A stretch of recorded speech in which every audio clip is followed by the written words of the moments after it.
আজ আমরা সবাই মিলে চলেছি বেলুড় মঠ আর দক্ষিণেশ্বরে মা কালীর কাছে পুজো দিতে। তাই ভোর স্নান করে ভোরের ট্রেনটা ধরেছি শিয়ালদা যাব বলে। ভোরের ট্রেনটা বেশ ফাঁকাই, তবে যখন শিয়ালদায় পৌঁছলাম তখন বোঝাই যাচ্ছে কেন শিয়ালদা ব্যস্ততম রেল স্টেশন। প্রচুর মানুষের ভিড়। এখানে এসে বড় বড় পাখা দেখে অভি এবং জয় আশ্চর্য হয়ে গেল। পাখার ব্লেড যে এত বড় হতে পারে তার জয়ের ধারণা ছিল না। এই প্রথমবার সে উপলব্ধি করল। শিয়ালদা সাউথ সেকশন থেকে একটু সামনের দিকে এগিয়ে গেলেই আমরা দেখতে পাবো শিয়ালদা মেট্রো রেলওয়ে। মেট্রো রেলের যে সিঁড়ি নিচের দিকে চলে গিয়েছে, সেখান থেকে আমরা ধাপে ধাপে এগিয়ে চললাম। এখন ঘড়িতে সকাল 7:30।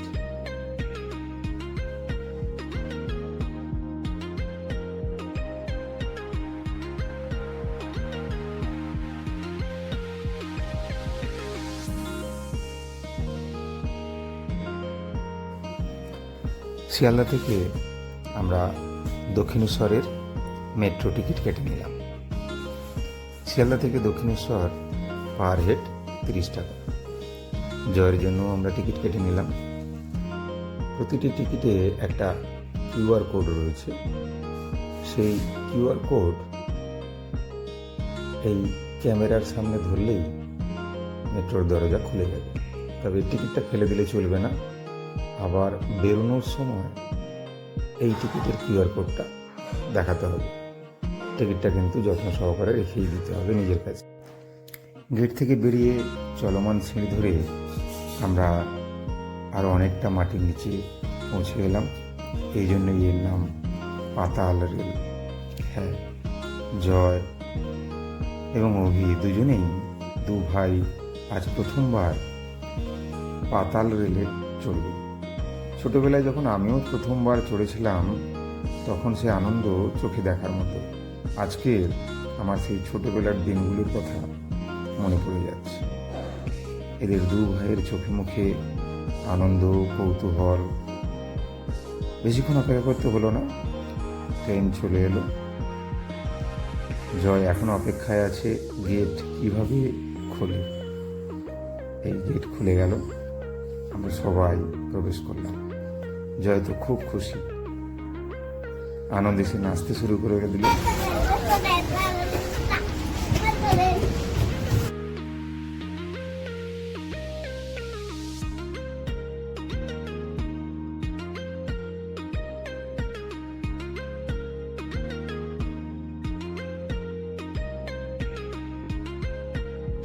অল্প সময়ের মধ্যেই আমরা শিয়ালদা থেকে পৌঁছে গেলাম এসপ্ল্যানেড। এখান থেকে আবার চলমান সিঁড়িতে করে আমাদের উপরে উঠতে হলো। যদিও আমরা এখনো সেই পাতালপুরিতেই আছি। এখান থেকে সিঁড়িতে ওঠার পর ব্লু লাইন ধরে এগিয়ে যেতে হবে। এগিয়ে গেলেই আমরা পেয়ে যাব দক্ষিণেশ্বরের মেট্রো। প্রথমবার বুঝতে পারিনি, তারপর অভি এবং জয় দুজনে আমাকে দেখালো ব্লু লাইন বলতে বাবা আর কিছুই না, নীল রঙের ফুটপ্রিন্ট। খুব সুন্দর। সেই নীল রঙের পা ধরে আমরা সবাই এগিয়ে চললাম দক্ষিণেশ্বরের মেট্রো ধরার জন্য।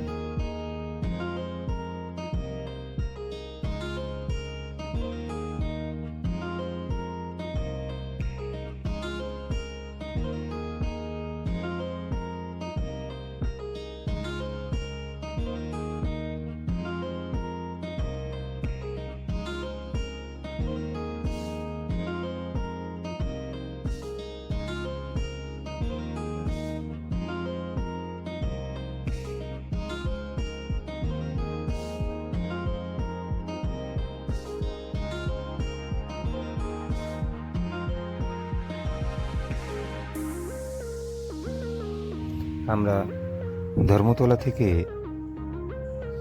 দক্ষিণেশ্বরের উদ্দেশ্যে মেট্রোতে উঠে পড়লাম। এখান থেকে অনেকগুলো স্টেশন পরে দক্ষিণেশ্বর। প্রথমেই এলো Chandni Chowk, central, Mahatma Gandhi road, Girish park, Shobhabazar, Shyambazar, Belgachia, Dumdum, Noapara, Baranagar, তারপরেই দক্ষিণেশ্বর। এই দক্ষিণেশ্বর হলো লাস্ট স্টেশন। আমরা অনেকক্ষণ পাতাল দিয়েই যাচ্ছিলাম, অর্থাৎ মাটির নিচ দিয়েই যাচ্ছিল। দমদমে এসে জয় এবং অভি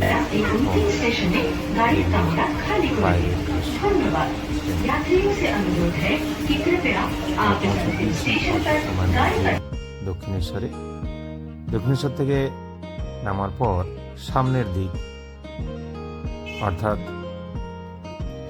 যেদিক থেকে ট্রেন এসেছে সেই দিকে একটু এগিয়ে গেলেই একটি চলমান সিঁড়ি রয়েছে। আমরা সেই চলমান সিঁড়ি দিয়েই আবার নামলাম। আবদারটা অবশ্য জয়েরই, সে এমনি সিঁড়ি দিয়ে নামবে না, চলমান সিঁড়ি দিয়েই নামবে। তো যাই হোক, তার আবদার মেটালাম।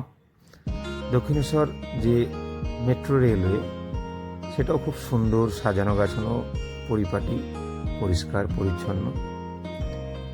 আমরা নেমে সামনের দিকে এগিয়ে চললাম। এখান থেকেই আমরা সেই টিকিটটা দেখিয়ে বাইরে বেরিয়ে গেলাম। এখানে লিফটও আছে, অর্থাৎ যাদের পায়ের সমস্যা আছে তারা লিফটে করেও উপরে উঠতে পারে। বাইরে বেরিয়েই আমরা ধরে নিলাম স্কাই ওয়াকের রাস্তা। সামনেই দেখা যাচ্ছে, বাঁ দিকটাতে চলে গেলে আমরা পেয়ে যাব দক্ষিণেশ্বর রেল স্টেশন, আর নিচে নামলে মেট্রো, আর ডান দিকে আমরা পাবো স্কাই ওয়াক। এই অভি স্কাই ওয়াকে পৌঁছে গিয়েছে। আমারও এটা প্রথমবার। এটা যে শুধু অভি এবং জয়ের প্রথমবার তা নয়। আমি এর আগে দক্ষিণেশ্বর এসেছি ঠিকই, কিন্তু স্কাই ওয়াক দিয়ে, অর্থাৎ স্কাই ওয়াক হওয়ার পর এর আগে কখনো আসিনি। এই প্রথমবার আমরা 4 জন স্কাই ওয়াক।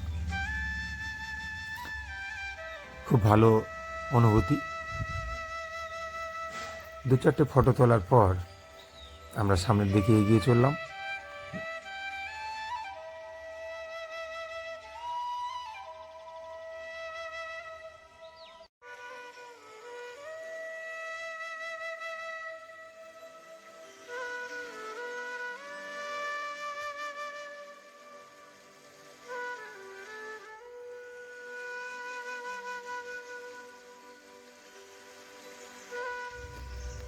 স্কাইওয়াকের দুপাশে যে রাস্তা, দুদিকেই প্রচুর দোকান। এখন ঘড়িতে সকাল 8:30, তাই অনেক দোকান খোলেনি। বলাই ভালো, বেশিরভাগ দোকানই শাটার বন্ধ ছিল। তবে আমরা ফেরার সময় কিন্তু স্কাইওয়াকটাকে দেখলাম বন্ধ, অর্থাৎ ফেরার সময় আমরা স্কাইওয়াকের নিচ দিয়েই হেঁটে এসেছিলাম দক্ষিণেশ্বর রেল স্টেশনে। এটা বুঝলাম না, স্কাইওয়াকের বোধ হয় একটা টাইমিং রয়েছে, যে সময়ে এটা দিয়ে যাওয়া যায় আর অন্য সময়ে বন্ধ থাকে। যাই হোক, সেই টাইম টেবিলটা আমি পাইনি। মায়ের ফটো, জয় এবং অভি মাঝে মধ্যেই যে দোকানগুলো খোলা রয়েছে তার সামনে দাঁড়িয়ে দেখছে বিভিন্ন রকমের জিনিস, তার উপভোগ করছে। সামনেই দক্ষিণেশ্বর মায়ের মন্দির, এই মায়ের মন্দিরের প্রবেশদ্বার। তবে আমরা এখন বাঁ দিক থেকে চলে যাব জেটি ঘাটের উদ্দেশ্যে। এদিক থেকে মিনিট 3 যদি আমরা পায়ে হেঁটে চলে যাই, তাহলে আমরা পেয়ে যাব বেলুড় মঠ যাওয়ার জেটি। এখান থেকে টোটো বা অটো ধরার খুব একটা প্রয়োজন আছে বলে আমার মনে হয় না। তার কারণ পায়ে হেঁটে অনায়াসেই আপনারা প্রত্যেকে পৌঁছে যেতে পারবেন। আমরা পৌঁছে গিয়েছি। সামনেই বালির ব্রিজ, গঙ্গা নদীর উপরে অবস্থিত। যাওয়ার সময় একটা সুন্দর জিনিস দেখলাম। এখানেও একটা ছোট্ট মন্দির, মন্দিরের মায়ের অপরূপ সুন্দর একটি মূর্তি রয়েছে। আর যেটা আমাকে অবাক করলো, এখানে একটা মনসা গাছ রয়েছে, যে গাছটা প্রায় 200-300 বছর বা তার থেকেও বেশি পুরনো হতে পারে, তবে গাছটা কিন্তু রক্ষা করা হয়েছে। আমরা চলে এলাম দক্ষিণেশ্বরের মা ভবতারিণী ফেরিঘাটে। এখান থেকে টিকিট কেটে নিলাম জনপ্রতি 11 টাকা। আমাদের বেশিক্ষণ অপেক্ষা করতে হলো না, সঙ্গে সঙ্গে এই দরজা খুলে দিয়ে এই টিকিটেও একটা কিউআর কোড রয়েছে, তবে এই টিকিটটাও ফেলে দিলে চলবে না। ওইদিকে বেলুড় মঠে যখন আমরা বেরোবো তখন টিকিটের কিউআর কোড দেখিয়েই কিন্তু আপনাকে বেরোতে হবে, অর্থাৎ টিকিট কিন্তু ফেলে দিলে চলবে না, টিকিট আপনাকে সঙ্গেই রাখতে হবে। আমরা এখন গঙ্গা নদীর উপর দিয়ে ভেসেলে করে বালি ব্রিজ ও নিবেদিতা সেতু নিচ দিয়ে বেলুড় মঠে যাব। বালির ব্রিজ নিয়ে অনেক ইতিহাস রয়েছে। শুনেছি নাকি হাওড়ার ব্রিজের থেকেও পুরনো এই ব্রিজ, ব্রিটিশ আমলে তৈরি এই ব্রিজ। তখনকার ভাইসরয় ওয়েলিংডং তিনি তৈরি করেছেন বলে তাই তার নাম অনুসারে এই ব্রিজকে ওয়েলিংডন ব্রিজও বলা হয়। যদিও বর্তমানে আমরা সবাই বালি ব্রিজ নামেই জানি, পরবর্তী ক্ষেত্রে এর নাম আবার বিবেকানন্দ সেতুও করা হয়। আর তার পাশে যে ব্রিজটি রয়েছে ছবিতে বালি ব্রিজের বাঁ দিকে, এর নাম নিবেদিতা সেতু। এই দুটো সেতু, বিবেকানন্দ এবং নিবেদিতা সেতু, দুটো তীর্থস্থান দক্ষিণেশ্বর এবং বেলুড় মঠকে যুক্ত করেছে। বাঙালির ইতিহাস, বাঙালির অনুভূতি, বাঙালির হৃদয়কে যুক্ত করেছে এই দুটো ব্রিজ।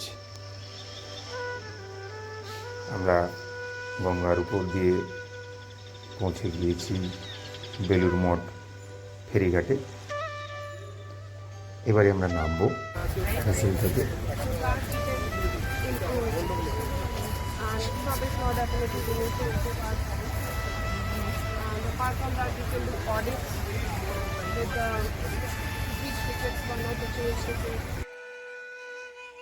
আমরা পৌঁছে গেলাম বেলুড় মঠ ফেরিঘাটে। আগেই বলেছিলাম টিকিটটা কিন্তু গুছিয়ে রাখতে হবে। এখানে টিকিটটা দেখাতে হবে, টিকিটটা দেখিয়ে টিকিটের কিউআর কোড দিয়ে গেটটা খুলে গেলেই আমরা সবাই বেরিয়ে যাব। টিকিটটা দিয়ে দিলাম। এখান থেকে 2 মিনিট পায়ে হেঁটেই গেলেই আমরা পেয়ে যাব বেলুড় মঠ।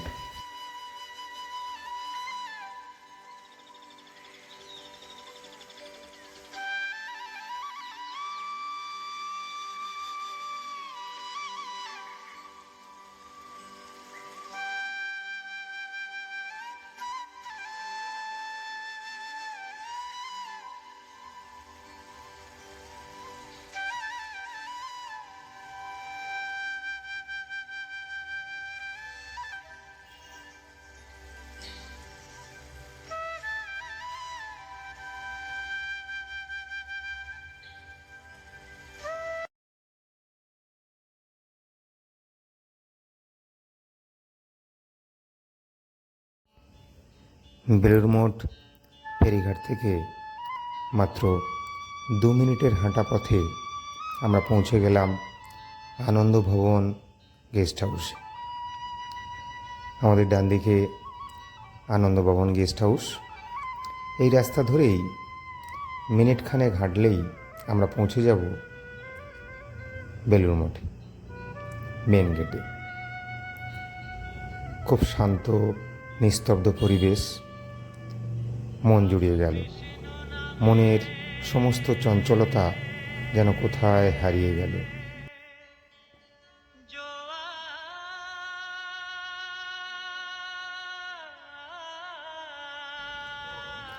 অভি এবং জয় এই প্রথমবার মা ও বাবার হাত ধরে বেলুড় মঠে।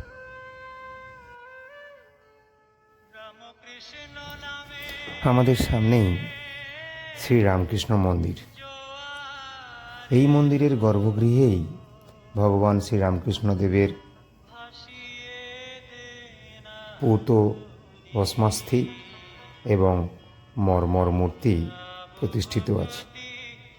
এই মন্দিরটি শ্রীরামকৃষ্ণদেবের প্রধান শিষ্য স্বামী বিবেকানন্দ এবং আরও এক অন্যতম শিষ্য স্বামী বিজ্ঞানানন্দ, এই দুজনে মিলে 1938 খ্রিস্টাব্দের 14ই জানুয়ারি উৎসর্গকৃত করেছেন। স্থাপত্যের দিক থেকে মন্দিরটি এতটাই সুন্দর এবং বৈশিষ্ট্যপূর্ণ যে ঠাকুর শ্রীরামকৃষ্ণদেবের প্রচারিত সর্বধর্ম সমন্বয়ের ভাবটি সুন্দরভাবে ফুটে ওঠে। মন্দিরের পাশ দিয়ে মন্দিরকে বাঁ হাতে রেখে আমরা যদি এগিয়ে যাই তাহলে আমরা পৌঁছে যাব টোকেন রুমে, যেখান থেকে 11:30 পর্যন্ত টোকেন দেয়া হয় মন্দিরের ভোগ প্রসাদ গ্রহণের জন্যে। আমরা এখন দাঁড়িয়ে রয়েছি স্বামী বিবেকানন্দের ঘরের সামনে। এই ঘরের পাশে যে আম গাছটি রয়েছে, কথিত আছে এই আম গাছের নিচে খাটিয়া বিছিয়ে স্বামীজি বসতেন এবং তার কাছে আসা মানুষজনের সাথে কথা বলতেন। ঘরের ভেতরের ভিডিও করা নিষিদ্ধ, তাই আমরা ঘরের ভেতরের ভিডিওটা করতে পারলাম না। যদিও অভি এবং জয়কে ঘরের ভেতরে নিয়ে গিয়ে আমরা দেখালাম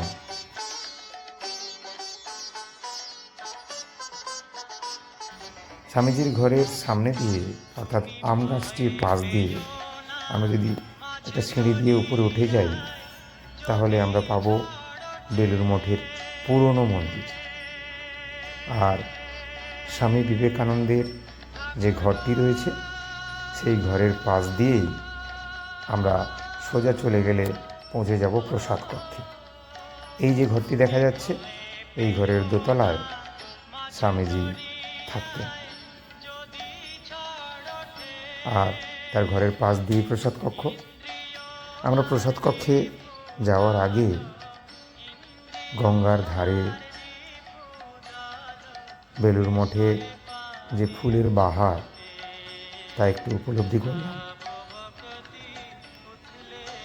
খুব সুন্দর গোলাপের বাগান।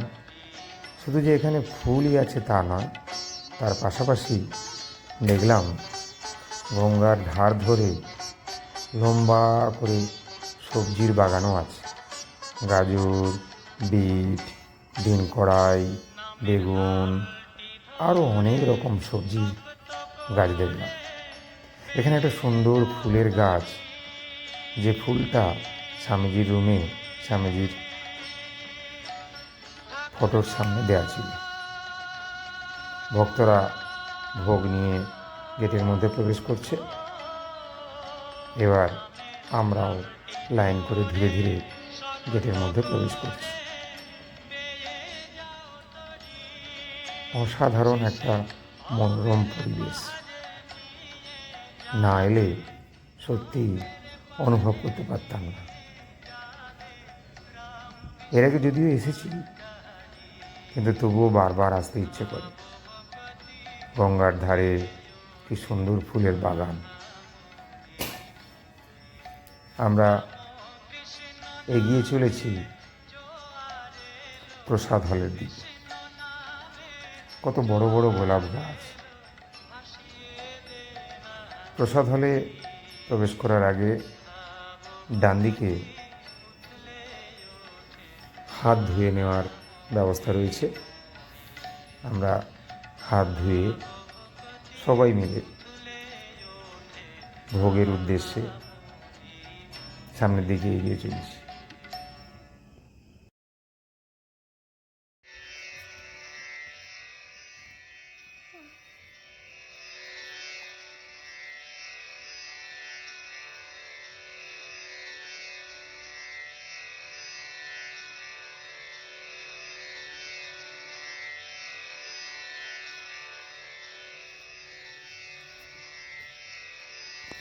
আমরা পৌঁছে গেলাম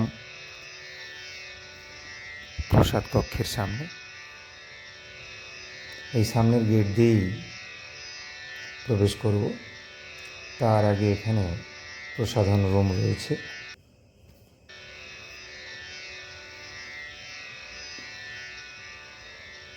এটি হলো প্রসাদ ভবন। এখানেই ভোগ প্রসাদ দেওয়া হয়, তবে টোকেন ছাড়া ভোগ প্রসাদ কিন্তু দেওয়া হয় না। টোকেনের এখানে কোনো মূল্য নেই। আপনি মুক্ত হস্তে আপনার যেটা ইচ্ছা দান করলেই টোকেন আপনি পেয়ে যাবেন। আপনি যদি নাও চান দান করতে কিছু, তাহলেও আপনি টোকেন এবং সঙ্গে প্রসাদ পাবেন। ভেতরের জায়গা দেখে আমি তো অবাক হয়ে গেলাম। আপাত দৃষ্টিতে আমার তো মনে হলো 10,000 বা তার থেকে আরও বেশি মানুষ একই সঙ্গে এই ভোগ প্রসাদ গ্রহণ করার উপযুক্ত ব্যবস্থাপনা এখানে রয়েছে। লাইন করে সবাই আমরা একে একে পৌঁছে গেলাম। সামনে মায়ের একটা ফটো দেখলাম। ইচ্ছে হলো মায়ের পদতলে, মায়ের ফটোর নিচে আমরা বসি। ইচ্ছে পূরণও হলো। আমরা ঠিক সেখানেই বসলাম। প্রত্যেকের সিটের সামনে একটি বড় থালা আর একটি গ্লাসে জলপূর্ণ অবস্থায় রয়েছে। কিছুক্ষণের মধ্যেই চলে এলো ভোগ প্রসাদ। তবে ভোগ প্রসাদ গ্রহণের পূর্বে আমরা ঠাকুরের উদ্দেশ্যে প্রথমেই প্রার্থনা করে নিলাম। হ্যাঁ, এখানে যে শুধু আপনি ভোগ প্রসাদ গ্রহণ করতে পারবেন তা নয়, আপনি নিয়েও যেতে পারবেন। আপনি সঙ্গে করে যদি কোনো পাত্র নিয়ে আসেন তাহলে আপনার পাশে রেখে দিন। প্রথমবার এখানে দেওয়া হয় না, কিন্তু দ্বিতীয়বার যখন আসবে তখন আপনার সেই পাত্রটি কিন্তু একদম কানায় কানায় পূর্ণ করে দেওয়া হবে।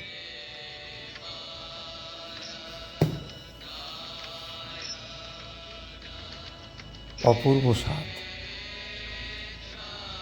এই ভোগ প্রসাদের,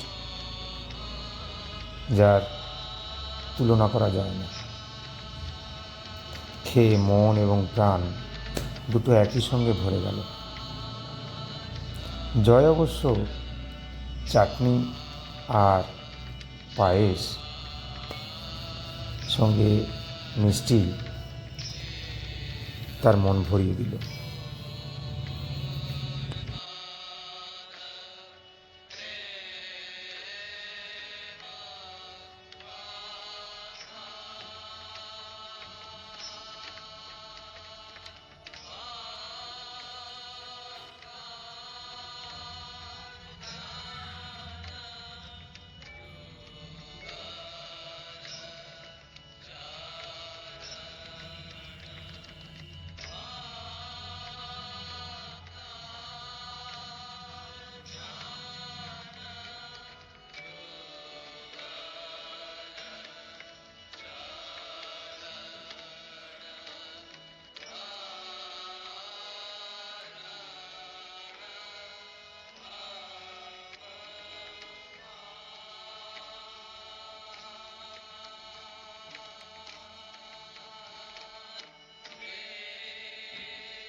এবার ফেরার পালা। বেলুড় মঠ থেকে আমরা পৌঁছে গেলাম দক্ষিণেশ্বর মা ভবতারিণী ফেরিঘাটে, যেখান থেকে আমরা বেলুড় মঠের উদ্দেশ্যে যাত্রা করেছিলাম। এই ফেরিঘাট থেকে গঙ্গা পাশে মায়ের মন্দিরটা দেখতে সত্যিই খুব সুন্দর লাগে। আমরা পৌঁছে গেলাম দক্ষিণেশ্বর। এবারে ভেতরে আমরা মায়ের কাছে পুজো দেব। ভেতরে মোবাইল বা ফটো তোলা নিষিদ্ধ, তাই মন্দিরে ঢোকার আগে বাঁদিকে একটা কাউন্টার রয়েছে, যে কাউন্টারে মোবাইল এবং জুতো খুলে রাখতে হয়। খুব একটা বেশি পয়সা লাগে না এখানে। আমাদের 4 জনের নিয়েছিল 16 টাকা। কিছুক্ষণ পর আমরা মন্দিরের ভেতরে প্রবেশ করে মায়ের কাছে পুজো দিলাম। মায়ের যা রূপ দেখলে সত্যিই মন ভরে যায়। মনে হয় মায়ের পদতলে সারাক্ষণ বসেই কাটাই।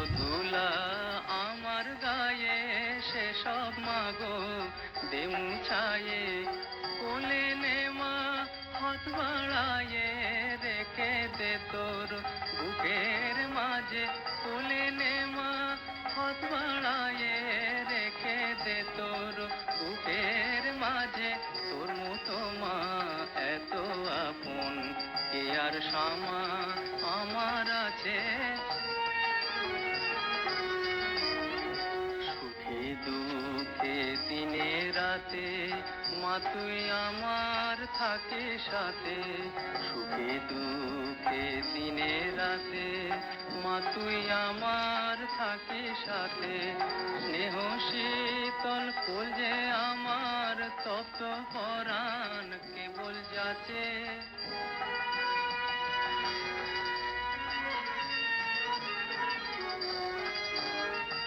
যদি যেতে চাই মা দূরে, বাঁধিস আমায় স্নেহের ডোরে। যদি যেতে চাই মা দূরে, বাঁধিস আমায় স্নেহের ডোরে। তোর সোহাগে তোর প্রেমে মা তোর জীবনেই থাকবো বেঁচে। তোর সোহাগে তোর প্রেমে মা তোর জীবনেই থাকবো বেঁচে। তোর মতো মা এত আপন কে আর শামা আমার আছে। তোর মতো মা এত আপন।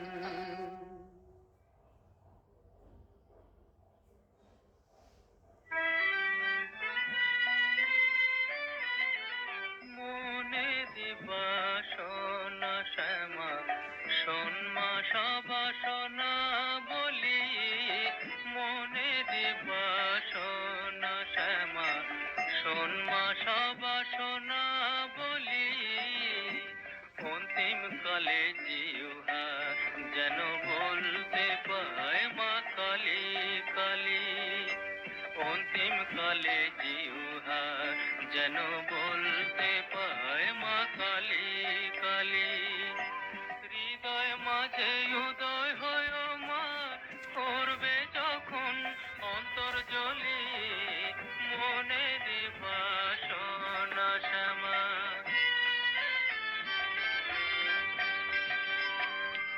তখন আমি মনে মনে তুলব জবা, মাগো বনে বনে। তখন আমি মনে মনে তুলব জবা, মাগো বনে বনে।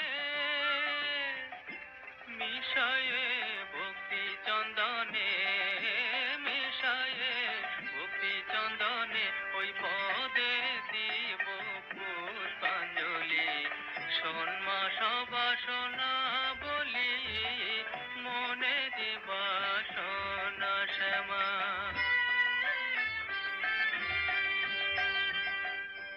অর্ধয়ঙ্গ গঙ্গা জলে, অর্ধয়ঙ্গ থাকবে স্থলে। কেহ বা লিখিবে ভালে কালি কালি নামা বলি কেহ বা লিখিবে ভালে কালি কালি নামা বলি কেহ বা কর্ণ কুহরে বলবে কালি বলবে উচ্চ ঈশানে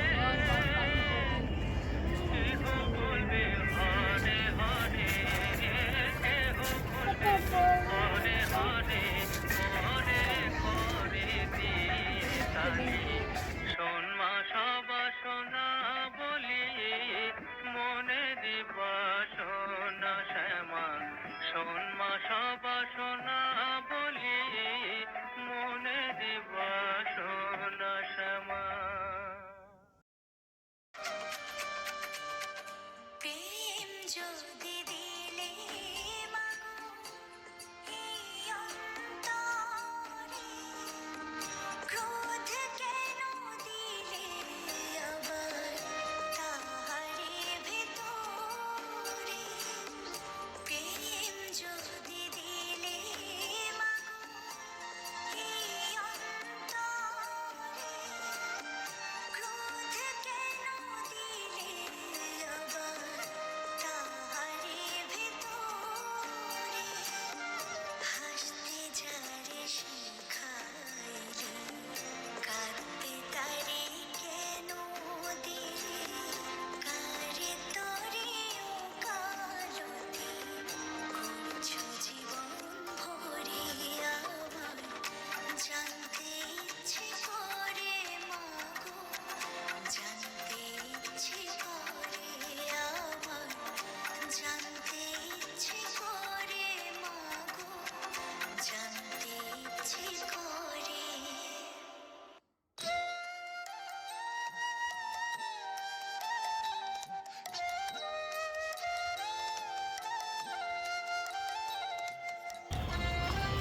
এটা পাশেরটা হচ্ছে মেট্রো লাইন, আর এদিকেরটা হচ্ছে এমনি ট্রেন লাইন। শিয়ালদা থেকে 1 নম্বর প্ল্যাটফর্মে ট্রেনগুলো আসে, আর 2 নম্বর প্ল্যাটফর্ম থেকে আমরা শিয়ালদার উদ্দেশ্যে রওনা দিই।